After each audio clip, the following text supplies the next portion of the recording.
grew up in a country that on many grounds you can consider to be a fair and just nation. And one of the strong beliefs I have is that Nigeria can be that country where everyone will have an equal opportunity to realize his potentials, because I am a living example of that. And then as I got out of university and began to build my life and my family, I saw the country deteriorating, going the way of a very unequal society, where a young person like I was 20 years earlier would not have had any opportunity to get an education or to get a job or anything like that. And I feel very strongly about things like that. I believe in a strong and united Nigeria. I believe that strongly because throughout my life I have been helped up and assisted by people that are not from my part of the country, and by people that do not practice my religion. So I believe strongly that God made this country for a purpose and we should be one and we can be a great nation. Well, first, I never think of myself as a politician. I know this is hard to appreciate because I've been on the campaign trail with Buhari Bakari. But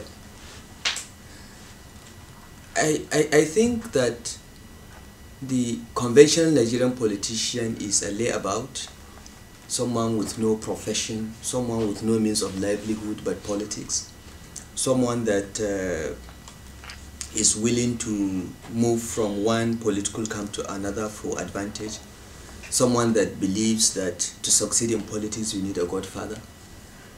And more importantly, the conventional politician in Nigeria thinks that politics is a way to be employed and to be wealthy. I am none of this. So I'm somehow of the opinion that you are still angry with President Obasanjo for not anointing you as candidate in 2007. No, I'm not angry with President Obasanjo. I don't think I ever will be, because President Obasanjo is one person that gave me the singular opportunity to serve my country.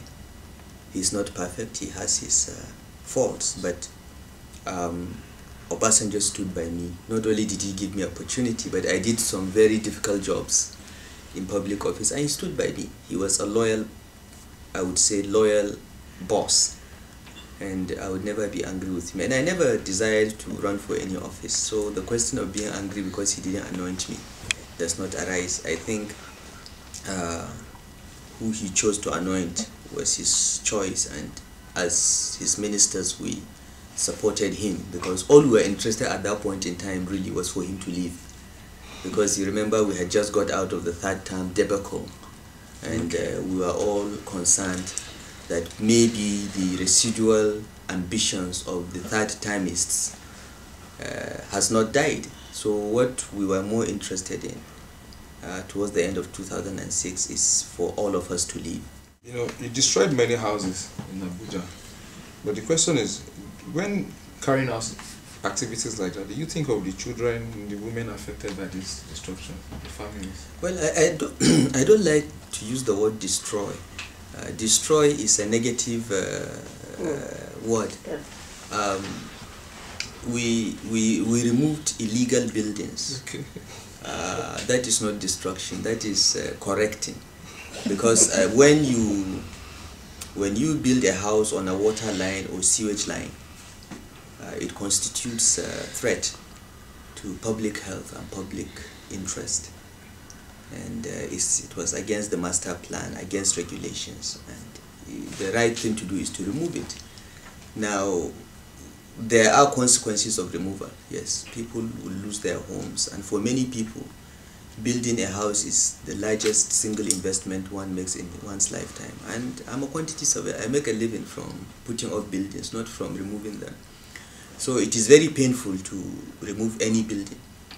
But like most things in public policy, you have to balance costs against benefits. You have to ask yourself, okay, I'm doing this, is costing something, but what are the benefits? And you have to just move on if the benefits outweigh the costs. many of the people affected by our removals were rich and wealthy people that just violated the rules because they thought as big men they could get away with it. They were ministers, generals, inspectors general of police, senators, and so on. Those were the people most affected by our removals in Abuja.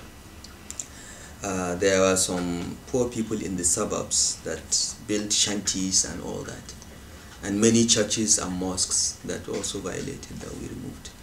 Yes, there are costs, but what are the benefits? The benefits is that you are inculcating in the minds of people an orderly society where rules prevail. It's how it is. Some of the buildings are on water line, like the house of the chairman of PDP, Ahmadu Ali, was on a water line. Now, if the building settles and blocks that water supply pipe, the whole of Asokoro district will not have water. Now, do you want to wait until that happens? I think we made a mistake in selecting who to succeed us. I say we in the sense of the Obasanjo administration.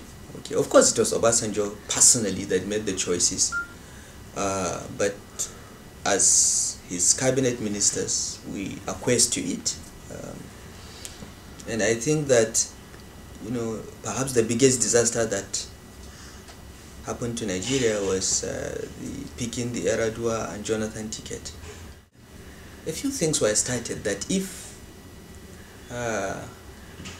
we had continued, you know, with the rail system, the Lagos-Kano rail and the East-West rail, the East-West road, the 7 power plants in the Niger Delta using gas, the Mambila hydroelectricity plant. If all this had been done on schedule, by now they would all have been completed, because they are all supposed to, okay, apart from Mambila that was to take 7 years, all the other projects had 3 to 4 year timelines. The Abuja Metro line, for instance, was to be completed in 3 years. Abuja would have had a train system by now. And, you know, we signed all these contracts, but the Yaradua Jonathan administrations just put a hold on all of them. The power plants themselves cost about $3 billion. But because they kept them on hold for 3-4 years, they are paying cost overruns of $7 billion. Wow. For the power plants. All together. All together, you know. And we are going to get the power plants 5 years later than scheduled.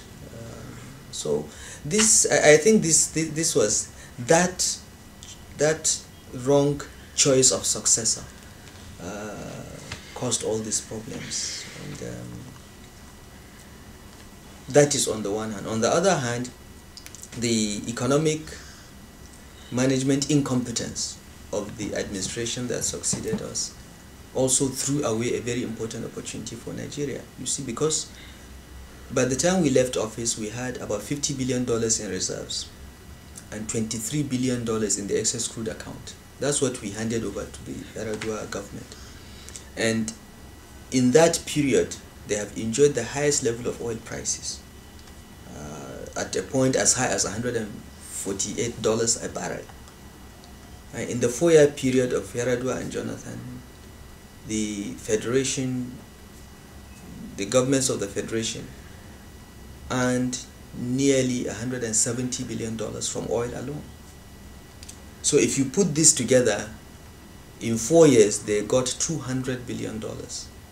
And what did they do with it? Absolutely nothing. You cannot point to any major road that has been built. The rail system was not built. The power plants have not been built. Nothing has been done. And $200 billion has been frittered away. You know, since we discovered oil in 1956, Nigeria earned about $200 billion between 1956 and 1986. It took 30 years to earn $200 billion. But Yaradua and Jonathan were lucky enough to earn that in 4 years and wasted it. I think the first step the government needs to do is to cut down the size and cost of running the government. The government is too big. It has grown too big in the last 4 years. Many agencies have been created that duplicate the work of other agencies, and it's all just to get jobs for the boys. So they need to do a thorough analysis of all the agencies in government and just shrink them, merge ministries, and so on and so forth. before we left office, we did mergers of ministries. For instance, based on experience, we found that part of the problems we have with power supply arose because NEPA needs to buy gas from Nigerian Gas Company, which reports to the Minister of Petroleum Resources.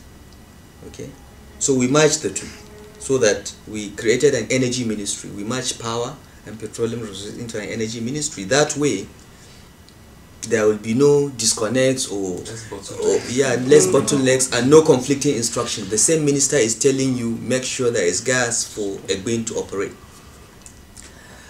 We also merged works